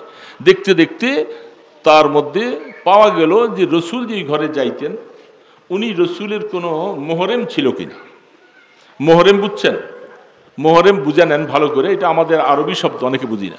মোহরেম মানে যাকে বিবাহ শাদী করা শরীয়তে হারাম, মা, খালা, বোন, এরকম যারা আছে তাদেরকে কি বলে আরবি ভাষায় ভাই? বলেন কি বলে? মোহরেম বলে। এই মোহরেমের সাথে এই জন্য আমাদের সকলে যারা যারা আমাদের মোহরেম, তাদের সাথে আমাদের দেখা দেওয়া শরীয়তে জায়েজ। যারা গায়রে মোহরেম, যাদের সাথে শরীয়তে বিবাহ শাদী জায়েজ, এদের সাথে দেখা দেওয়া জায়েজ নেই। এই মাসালাটা এখন সমাজ থেকে চলে গেছে। এটা এখন বললে বলে যে এই হুজুর কোত্থেকে আসছে, পর্দার কথা কি আর এই সমাজে এখন চলবে নাকি? এটা তো বহুত আগেকার জমানার কথা। কি কি বলেন না? ঠিক না ব্যাঠি? পর্দা প্রথা এটা এখন আর শরীয়তে নাই। কোরআন থেকে আয়াতগুলি মুছে ফেললেই ভালো হয়। কি ঠিক না ব্যাঠিক বলেন? মুছে ফেললে ভালো হয় না খারাপ হয়? মোছা যাবে? ক্ষমতা আছে কারো? এমন কোন বাপের বেটা যে কোরআন শরীফে একটা অক্ষর একটা আয়াত মুছে দেয়, ওরে দুনিয়ার থেকে শেষ করে দিবে মুহূর্তের ভিতরে। কারণ আল্লাহর কোরআনের উপরে হাত দেওয়ার ক্ষমতা কারণ এই পারবেও না। তো কোরআনে তো এরকম নামাজের কথা যেমন আছে, পর্দার কথাও আছে। এখন পর্দার কথা আর চলে না, কিন্তু কোরআন তো আছে। তাইলে গায়রে মুহরম যারা, যাদের সাথে দেখা দেওয়া শরীয়তে না জায়েজ, বিবাহ শাদী জায়েজ। আর মুহরম যারা, এটা না বুঝলে আমার ওই কথাটা বুঝে আসবে না, এই জন্য এটা বুঝাই দিচ্ছি। মুহরম হলো যাদের সাথে দেখা দেওয়া জায়েজ, বিবাহ শাদী না জায়েজ। বুঝে আসে নাই? এখন উম্মে সুলাইম রাদিয়াল্লাহু তাআলা আনহা, তার ঘরে যে রসুল যাইতেন, তিনি কি রসুলের মুহরম ছিল না গায়রে মুহরম ছিল, এটা বোঝা লাগবে। এখন আপনারা ডাইরেক্ট বলে কাজ না, আপনাদের থেকে আমার থেকে হাজারো গুণে বড় বড় এলিমওয়ালা, এলিমের সাগর, যারা এগুলি নিয়ে বহস করছে, আমরা সেখান থেকে কিছু দেখে দেখে বলি আপনাদেরকে। রসুল পাক সাল্লাল্লাহু আলাইহি ওয়াসাল্লাম, এটা লম্বা কথা, আমি সেদিকে যাব না, শুধু পয়েন্টটা বলে দিচ্ছি, শুধু কথা শেষ করে আসতেছি। আল্লাহ রসুল যে উম্মে সুলাইম রাদিয়াল্লাহু তাআলা আনহার ঘরে, এই উম্মে সুলাইম হযরত আনাসকে ছোট বয়সে আল্লাহ রসুলের কাছে আইনা বলতেছেন, ইয়া রাসূলুল্লাহ, আমার এই ছোট ছেলেটা আমি আপনার খাদেম বানাই দিলাম, সে মওত পর্যন্ত আপনার খেদমত করবে, কোনো বিনিময় নাই, কিছু নাই, আপনার সোহবতে একটু থাকবে, আমার এই ছেলেটাকে আপনি গ্রহণ করেন। হযরত আনাস রাদিয়াল্লাহু তাআলা আনহু রসুলের খেদমত জীবন ভর করেছে এবং বলছে যে আমি রসুলের খেদমত করেছি লাগাতার 10 বছর পর্যন্ত। আল্লাহ রসুল এই 10 বছরে কোনোদিন আমাকে একটু বলে নাই যে আনাস তুমি এটা কেন করলা, এটা কেন করো নাই। কোনোদিন একটা ধমক রসুল দেয় নাই। 10 বছরের মধ্যে আমি রসুলকে পাই নাই অবস্থা। এরকম চরিত্রবান পৃথিবীতে আর কেউ ছিলেন না, সে আনাস রাদিয়াল্লাহু তাআলা আনহু। এই জন্য রসুল আল্লাহ তার জন্য দোয়া করেছেন, তার খেদমতে সওয়াব তো আল্লাহ দিবেন। রসুল বলতেছে, আনাস বলতেছে, ইয়া রাসূলুল্লাহ, আমার জন্য আর কি, আমি আপনার কাছে শুধু একটু দোয়া চাই, আর কিছু না। বলে, আনাস তুমি দোয়া চাও? বলে, আমি তোমার জন্য দোয়া করে দিয়ে যাই। 1 নম্বর হলো, আল্লাহুম্মা বারিক ফি মালিহি, আল্লাহুম্মা বারিক ফি আওলাদিহি, আল্লাহুম্মা বারিক ফি উমরিহি, আল্লাহুম্মা গফির যামবাহু। 4টা দোয়া হযরত আনাসের জন্য আল্লাহ রসুল বলে দিয়ে গেলেন। প্রথম দোয়াটা করছে, আল্লাহ তুমি আনাসের হায়াত বাড়াইয়ে দাও। কি দোয়া করছে প্রথমটা ভাই? হায়াত। এখন হায়াত বাড়াই দিলে খাইতে হবে না? লম্বা লম্বা হায়াত দিলে তো রিজিকটা তো বরকতওয়ালা হইতে হবে। দেখেন আল্লাহ রসুলের দোয়ার হেকমত কত। যখন হায়াত বাড়বে, তো রিজিকটা যদি বরকতওয়ালা না হয় তো সে না খাই থাকা লাগবে। এই জন্য আনাস রাদিয়াল্লাহু সাহাবায়ে কেরামদের মধ্যে সর্বশেষ মৃত্যুবরণ করেছেন আনাস। এত লম্বা হায়াত পাইছেন, হায়াত লম্বা পাইছে। আল্লাহ পাক বলে, আল্লাহুম্মা বারিক ফি মালিহি, আল্লাহ আনাসের মালে বরকত দিয়া। এখন মালের বরকত, আনাস বলতেছেন মদিনা শরীফে সকলের খেজুর গাছ বছরে 1 বার ফল হয়, আমার খেজুর গাছে বছরে 2 বার ফল হয়। সুবহানাল্লাহ বলবেন না? দেখছেন বরকত কেমন, রাসূলের দোয়া। এখন 3 নম্বর, যেহেতু মাল বেশি হয়ে গেছে, মাল যখন বেশি হয়েছে, এখন এটা খানেওয়ালা মানুষও তো দরকার। কি বলেন? খানেওয়ালা মানুষ দরকার না? ঘরের মধ্যে আল্লাহ পাক সন্তান সন্ততি দিলে তাদের উসিলায় রিজিক বাড়ে। আর আমরা তো এখন সন্তান যত কমাইতে পারি, আমাদের কাছে হলো 2টা সন্তানের যথেষ্ট, একটা হইলে আরো ভালো। এই জন্য আমরা এখন ওইটা নিয়ে আসি। অথচ হযরত আনাস বলেন, রসুল আমার জন্য দোয়া করছেন, আল্লাহ তুমি আনাসের আওলাদ ফরজনদের মধ্যে বরকত দাও। বলে, আমার হায়াতের মধ্যে আমি 80 জন আমার সন্তান নাতিপুতি এদেরকে দাফন করছি, আল্লাহ আমাকে তখনও হায়াত দিয়ে রাখছে। এত সন্তান দিছেন আল্লাহ আমাকে। খেজুর গাছে বছরে ফসল হয় 2 বার। সবাই তাআজ্জুব। বলে, তাআজ্জুব হওয়ার কিছু নাই, দোয়াটা তো রহমতে দোয়া আলম করছেন। 3টা দোয়া তিনি হায়াতে পাইলেন। 4র্থ নম্বর দোয়াটা তো মরার পরে পাবে। হযরত আনাস বলতেছেন, ইয়া রাসূলুল্লাহ, আমার 3টা দোয়া যখন আমি পেয়েছি, 4র্থ নম্বর দোয়াটা আমার 16 আনা বিশ্বাস যে আল্লাহ আমাকে মৃত্যুর পরে মাফ করে দিবেন ইনশাআল্লাহ। 4টা দোয়া পেয়েছি।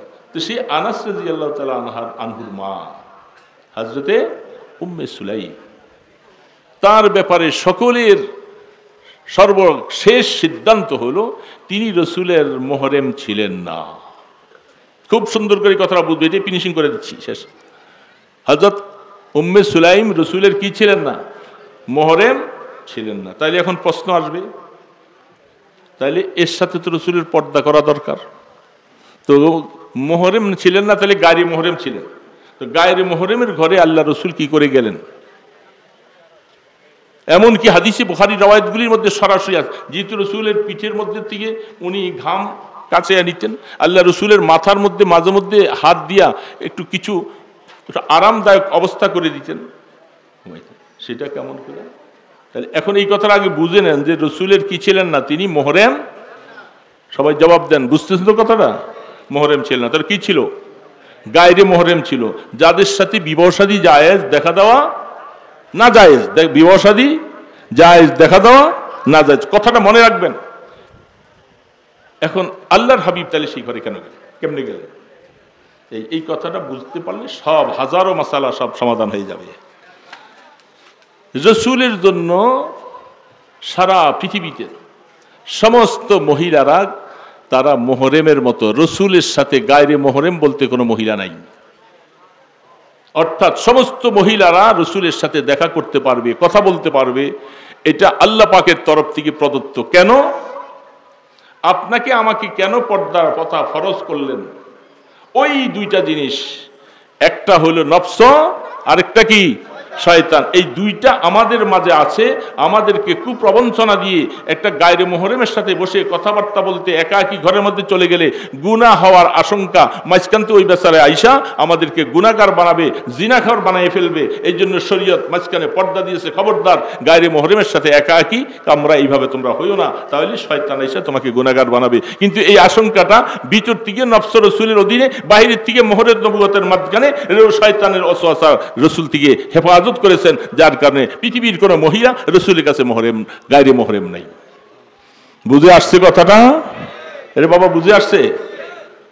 রাহমাতে দো আলম এই দুই জিনিস থেকে পবিত্র, নফসের ধোঁকা এবং শয়তানের ওয়াসওয়াসা থেকে রসুলকে আক্রান্ত করার ক্ষমতা। এই জন্য রসুল নিষ্পাপ, বেগুনা, মাসুম, যার কারণে উম্মে সুলাইম রাদিয়াল্লাহু তাআলা আনহার ঘরে রসুল যাইতে পারতেন। যে কোনো ঘরে রসুল যাওয়ার অনুমতি ছিল, আল্লাহ প্রদত্ত, অনুমোদিত। সেইখানে কোনো অসওয়াসার কোনো আশঙ্কা নাই। এই জন্য আল্লাহ পাক হেফাজত করেছেন। বুঝে আসছে কথাটা? শয়তানের ধোঁকার থেকে বাঁচার জন্য চেষ্টা করা সর্বদিক থেকে। আমি আয়াত পড়েছিলাম, ওইদিকে যাবো না, রাত অনেক হয়ে যাচ্ছে। সংক্ষেপে কথাটুকু যা বললাম, আসলে আমরা এক নম্বর কথা প্রথম বলছিলাম যে অহংকার মুক্ত জীবন। অহংকার এটা সকল মানুষের, সকল ইমানদারের জন্য। অহংকার থেকে মুক্ত হতে না পারলে আল্লাহ রসুল বলছেন তুমি জান্নাতে প্রবেশ করতে পারবে না, জান্নাত তোমার জন্য হারাম হয়ে যাবে। জাহান্নামে যাবে, যাইয়া এই জাহান্নামের আগুন দিয়া অহংকারকে জ্বালাবে, জ্বালাইয়া শেষ করে শাস্তির পরে মুক্তি করবেন অনেক পরে। এই জন্য অহংকার করা শরীয়তে হারাম। শয়তান অহংকারী হইয়া সে শয়তান হইছে, কিয়ামত পর্যন্ত মালউন মরদুদ। এটা আপনাকে মালের মহব্বত, এটাও হারাম।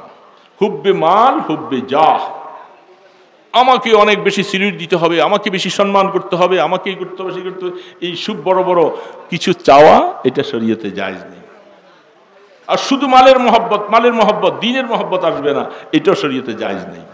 এই জন্য ইমানদার ভাইরা, কথা তো অনেক কথা, এগুলি বলা পর্যন্তই শেষ নয়। এটা আমল করতে হবে আমাদেরকে, তাহলেই আমার মৃত্যুটা সুন্দর হবে, আমার কবর সুন্দর হবে। সবাই আমরা কবরের যাত্রী হব, হব না? যাইতে হবে না সবাইকে? সেইখানে সবাই সমান। আপনি 10 তলায় মরেন আর গাছতলায় মরেন, ঠিকানা এক জায়গায়। जो आहंग गिरफ्तन कुनद जाने पाक चबर तख्ते मुर्दन चबर रोए खाक। যখন মৃত্যুর সময় আসবে, মৌত যখন চলে আসবে, আমি কি টাইলসের উপরে, শ্বেত পাথরের উপরে আছি না বাঁশতলায় পড়ে আছি, তার কোনো বিবেচনা নাই। কারণ তখন দেখার বিষয় হলো ঈমানটুকু নিয়ে কবরে যাওয়া যায় কিনা। আল্লাহ পাকের সাহায্য, এটাই সবচেয়ে বড় জিনিস। যদি তুমি আল্লাহর সাথে জীবনের সম্পর্ক ভালো রাখো, আল্লাহকে যদি মহব্বত করো, তো আল্লাহ পাক বলছে তুমি তখন আমার বন্ধু হবা। আর বন্ধু যখন দুনিয়ার থেকে কষ্ট অবস্থায় যখন চলে আসার সময় হয়, আমি আল্লাহ রহমতের ফেরেশতা তোমার শিয়রের পাশে বসিয়ে দেব। তারা তোমার সাথে বসে থাকবে, শয়তান তোমাকে ধোঁকা দিতে আর কাছে যেতে পারবে না। ওই যে একটু আগে বলছিলাম ইয়াহফাজুনাহু মিন আমরিল্লাহ, আল্লাহ পাক ফেরেশতা দিয়া সবসময় আমাদেরকে পাহারাদারি করায়, যার কারণে আমরা নিরাপদে চলতে পারতেছি। নতুবা তাদের সাথে শক্তি তো পারবো না, তারা আমাদেরকে ক্ষতি করতো। এই জন্য আল্লাহর সাথে যদি সম্পর্ক গভীর হয়, মদিনা ওয়ালার সাথে যদি সম্পর্ক ভালো হয়, তখন আল্লাহ পাক বলছেন তাতানাজ্জালু আলাইহিমুল মালাইকা, তখন আল্লাহ পাকের তরফ থেকে ফেরেশতা পাঠিয়ে দেওয়া হবে যে আমার বন্ধুর শিওরে বসে থাকো, তাকে ইমানের কলেমা তলকিন দিয়া কবরে নিয়ে আসো, শয়তান যেন তাকে ওয়াসওয়াসা দিতে না পারে। এই জন্য বন্ধু, অহংকার মুক্ত জীবন, নিজকে আল্লাহর কাছে সবসময় ছোট মনে করব, আমি পাপী, আমি অপরাধী, এটা মানুষের কাছে বলার বিষয় নয়, নিজে নিজে মনটা ওরকম বানাইতে হবে যে আমি অনেক গুনাহ করেছি, মাওলা তুমি আমাকে মাফ করে দাও। আমি গুনাহ নিয়ে কবরে গেলে তো শাস্তি ভোগ করতে হবে, সেখানে আমার খবর নেনওয়ালা কেউ নেই। ছেলে বলেন, মেয়ে বলেন, স্ত্রী বলেন, বিশাল সম্পদের, এই যে কি জানি মারা গেল মুক্তিযোদ্ধা, আপনার বাবার নামটা কি, উনি কি ও চলে গেছে, এই যে মুক্তিযোদ্ধা যা উদ্দেশ্য করে এখানে মাহফিল করলো, ওনার ছেলেরা খানা খাইলাম, কি নাম, আব্দুল খালেক, সাথে আরো কি জানি একটা টাইটেল আছে, হ্যাঁ ডাক্তার। এই যে দেখেন বিশাল সম্পদ হইয়া গেছেন, ছেলেরা কি একদিনও পাশে যেয়ে খবর পায়? খবর নেওয়ার কোনো অধিকার কারো নাই। ভালো আছে না মন্দ আছে এটা উপরওয়ালা জানে। এত বড় সম্পদ সন্তানদের কাছে দিয়া গেলেন, সন্তানরা তার উপকারে যদি না আসে, কিভাবে উপকারে আসবে? আল্লাহ রসুল বলছেন বাবার জন্য কোরআন তেলাওয়াত করে দোয়া করো, সূরা ফাতিহা পড়ো, কুল হুয়াল্লাহ পড়ো, দুরূদ শরীফ পড়ে দোয়া করো, আল্লাহ এই সওয়াবটা আমার আব্বা আম্মার কবরে পৌঁছাও। এই রাস্তাগুলি মা বাবার নামে কিছু সদকায় জারিয়া করে দিয়ে যাও। মা বাবার জন্য যতটুকু পারো নেক আমল করো। সন্তানরা যদি তোমরা নেক আমল করো, এটার সওয়াব মা বাবা পাবে। এগুলি হলো মা বাবার কবরে পৌঁছাবার বিষয়। তা না করে সন্তান হাত টান দিয়া সিনা টান করে, মসজিদ নাই, ইবাদত নাই, রোজা নাই, বন্দিগি নাই, সে ধনের প্রাচুর্যতায় অহংকারী হইয়া হাত টান করে চলে। আল্লাহ পাক বলে তোর মতো অহংকারী কারণে তোর মা বাবার কবরে কোনো সওয়াব পৌঁছবে না। তুই মরার সময় দেখবি কি করে শয়তান তোকে ধোঁকা দেয়। আমার রহমতের ফেরেশতা যেহেতু আসবে না, তুই আমার সাথে জীবনটা গড়াস নাই, আমার সাথে তুমি নত হও নাই, আমাকে তুমি মহব্বত করো নাই।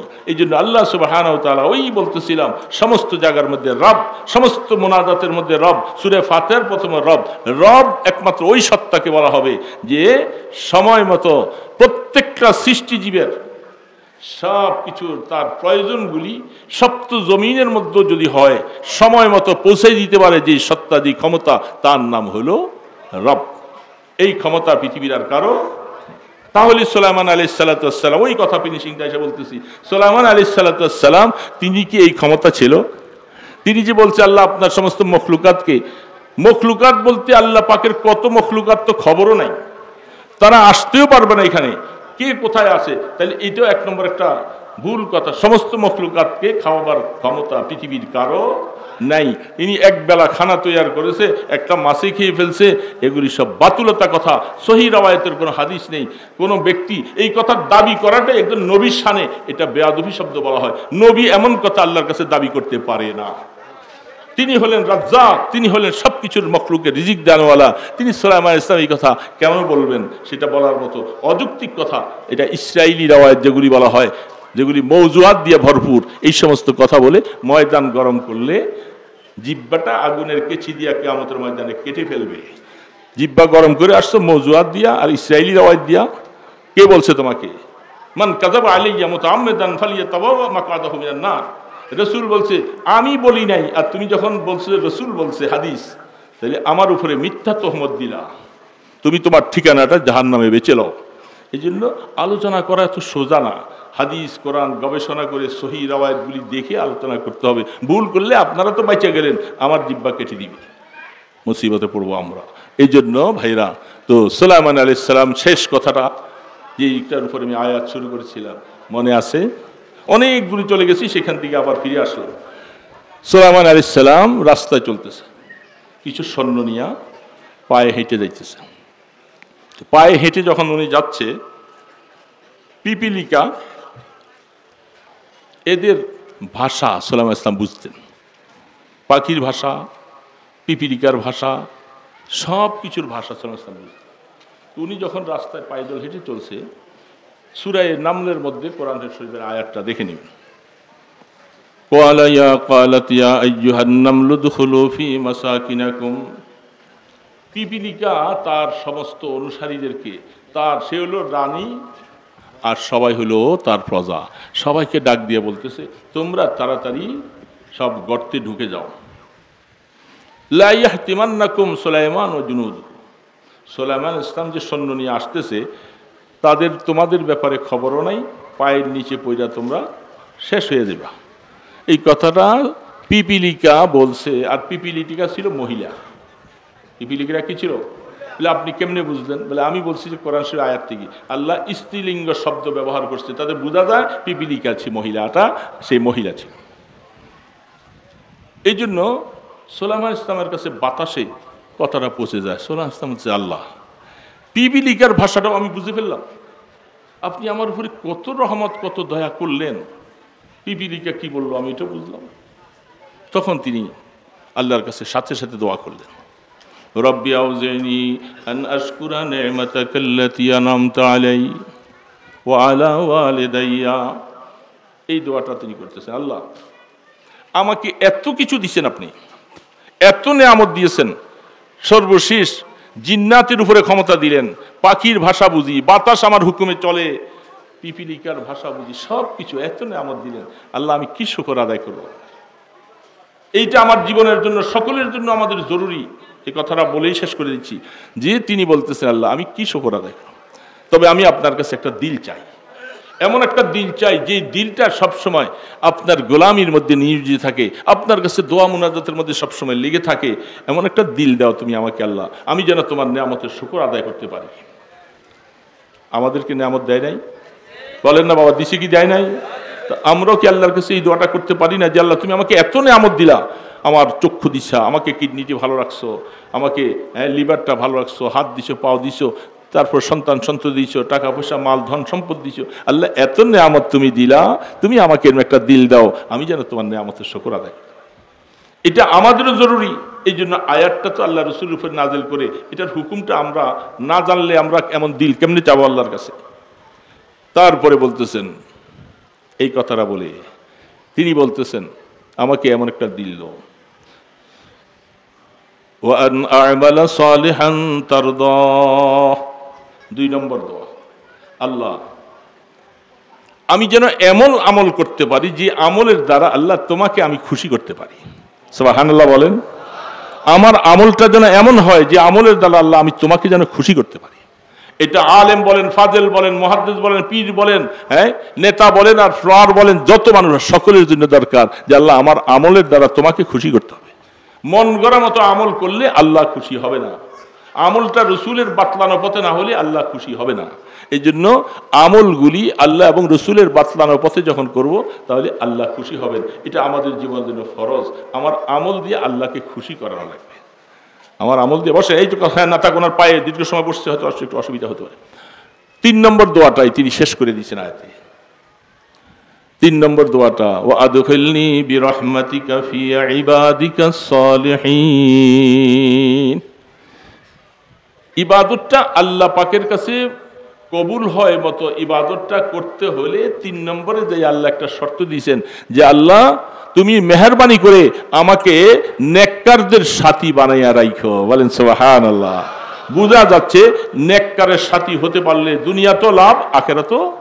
এই জন্য নবী সুলাইমান ইসলাম পর্যন্ত আল্লাহর কাছে দোয়া করেছেন আল্লাহ আমাকে তুমি নেককারের সাথী বানাও। এই জন্য আমাদের জন্য জরুরি জীবনের বেশি অংশ দুনিয়াদারদের সাথে সময় না কাটাইয়া নেককারের সাথে সময় কাটাবো। আপনার বসাটাও নাজাতের সামান হবে, সেখানে বসে থাকলেও সওয়াব হবে, তাদের কথা শুনলেও ফায়দা হবে। এই জন্য বিরহমাতিকা ফি ইবাদিকাস সালিহিন, নেককারদের সাথী হয়ে থাকবো ইনশাআল্লাহ। আল্লাহ আমাদের সকলকে যেন আয়াতের উপরে আমল করে আল্লাহর কাছে এমন একটা দিল চাই আর আমরা নেককারের সাথী হয়ে থাকতে চাই, চেষ্টা করবো না ইনশাআল্লাহ। কবরবাসীদের জন্য দোয়া, কবরবাসীর কথা মনে আছে তো? যাওয়া লাগবে সবাইকে, এই জন্য কবরের সামান তৈরি করতে হবে, ভুল যেন না করি।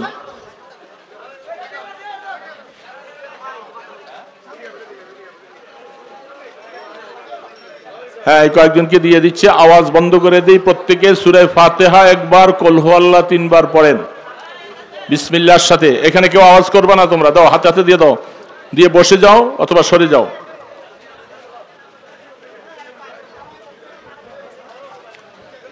বিসমিল্লাহির রহমানির রহিম, আলহামদুলিল্লাহি রাব্বিল আলামিন।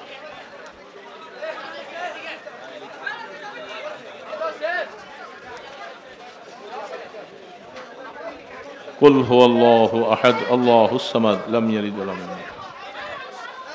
কুল হুয়াল্লাহু আহাদ আল্লাহুস সামাদ লাম ইয়ালিদ ওয়া লাম ইউলাদ ওয়া লাম ইয়াকুল লাহু কুফুয়ান আহাদ। বিসমিল্লাহির রহমানির রহিম। কুল হুয়াল্লাহু আহাদ আল্লাহুস সামাদ লাম ইয়ালিদ ওয়া লাম ইউলাদ ওয়া লাম ইয়াকুল লাহু কুফুয়ান আহাদ। যারা যারা সূরা ফাতিহা ইখলাস পড়েছি, আমরা এখন দুরূদ শরীফ পড়বো, আর প্রত্যেকে নিয়ত করবেন। আমি একটু আগে যেটা বলছি, যাদের মা বাবা দাদা দাদি যারা মুর্দেগান কবরে আছে, এদের সকলের রুহের মধ্যে যেন সওয়াবটা পৌঁছে যায়, আপনি এইটা নিয়ত করবেন। রাস্তায় ঘাটে চলতেছেন, রিক্সায় বসে আছেন, গাড়িতে বসে আছেন, মা বাবার কথা মনে হলো, সাথে সাথে আপনি এইভাবে সূরা ফাতিহা বিসমিল্লাহ পড়ে কুল হুয়াল্লাহ 3 বার পড়ে দুরূদ শরীফ পড়বেন, সওয়াবগুলো ইনশাআল্লাহ তাদের কাছে পৌঁছে যাবে। 3 বার সূরা ইখলাস।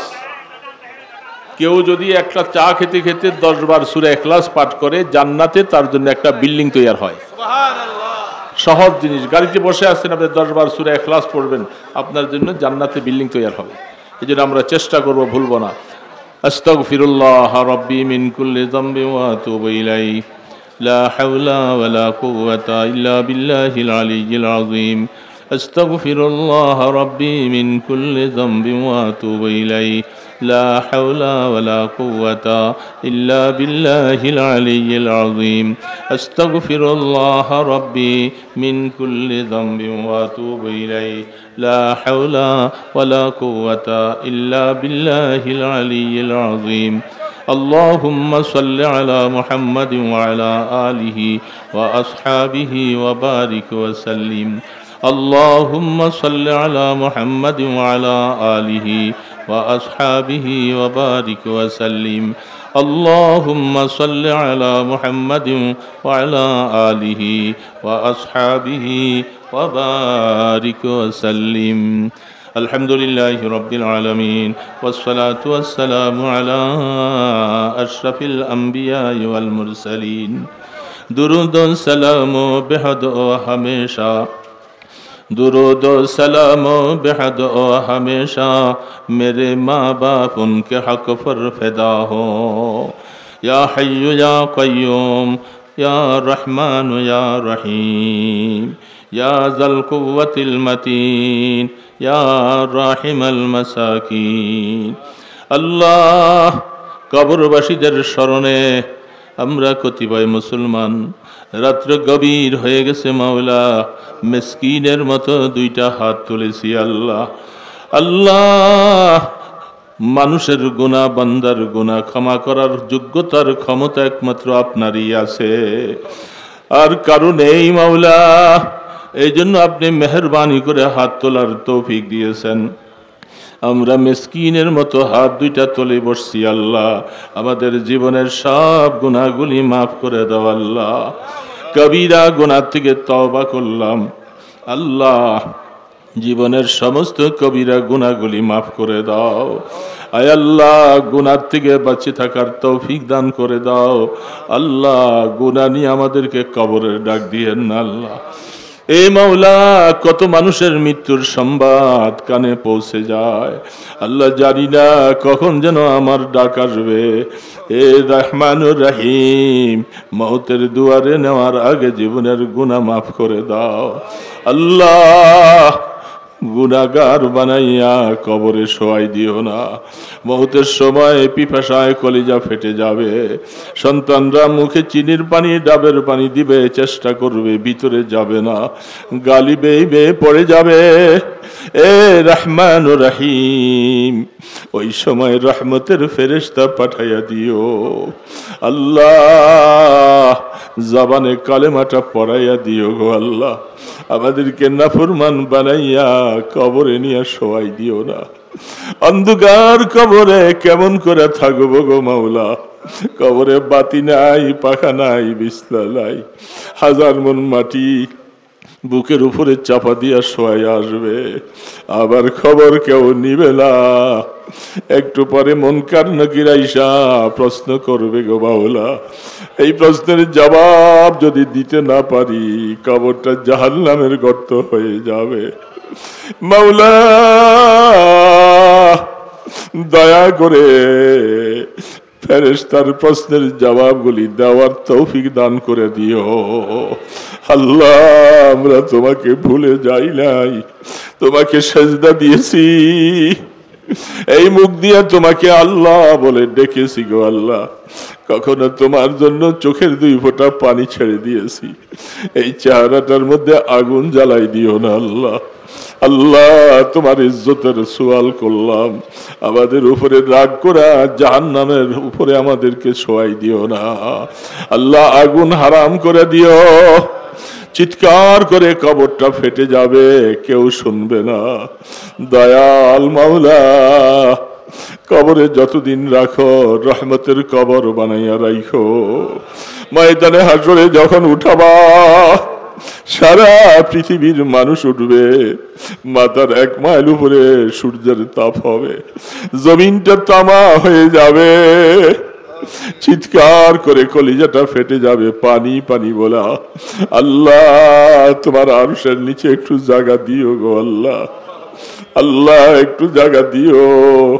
তোমার বন্ধুর কাছে হাউজে কাউসার থাকবে, আমাদেরকে দয়া করে একটা গ্লাস হাউজে কাউসার নসিব করে দিও। আমল আমার ডান হাতে দিও, এই হাত তোমার কাছে উঠাইয়া বসছি আল্লাহ, আমল নামাটা কিয়ামতের ময়দানে ডান হাতে দিও। তোমার কোরআনে বলছ যার আমল নামা ডান হাতে দিবা তার হিসাবে কড়াকড়ি হবে না। আল্লাহ আমল নামা ডান হাতে দিও, কোনো বাহাদুরি চলবে না। যত রাজা বাদশাহ সবাই নাফসি নাফসি বলবে। আল্লাহ ওই দিন আমাদেরকে মেহরবানি করে আরশের নিচে জায়গা দিও আল্লাহ, পুলসিরাতটা পার করাইয়া দিও, জান্নাতুল ফেরদাউসের মালিক বানাই দিও আল্লাহ। আমাদের আব্বা আম্মা যারা দুনিয়া থেকে চলে গেছে সবাইকে মাগফিরাত দিয়া দিও আল্লাহ, সবার কবরে সওয়াবগুলি পৌঁছাইয়া দাও। সূরা ফাতিহা ইখলাসের সওয়াব আব্বা আম্মার কবরে পৌঁছাইয়া দাও।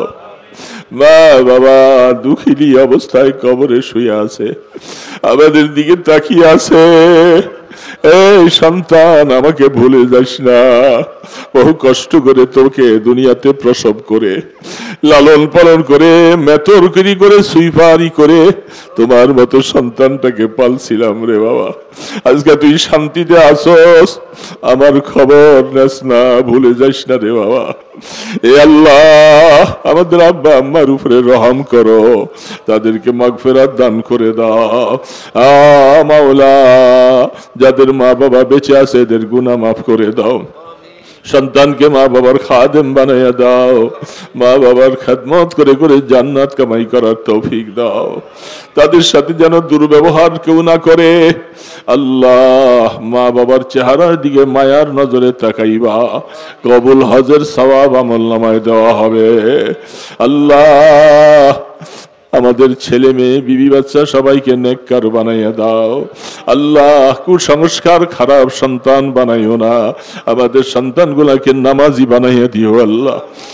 রব্বুল আলামিন সন্তানদেরকে নাফরমান বানাইও না আল্লাহ, কিয়ামতের ময়দানে সবাইকে নিয়া জান্নাতের বাসিন্দা বানার তৌফিক দিও আল্লাহ।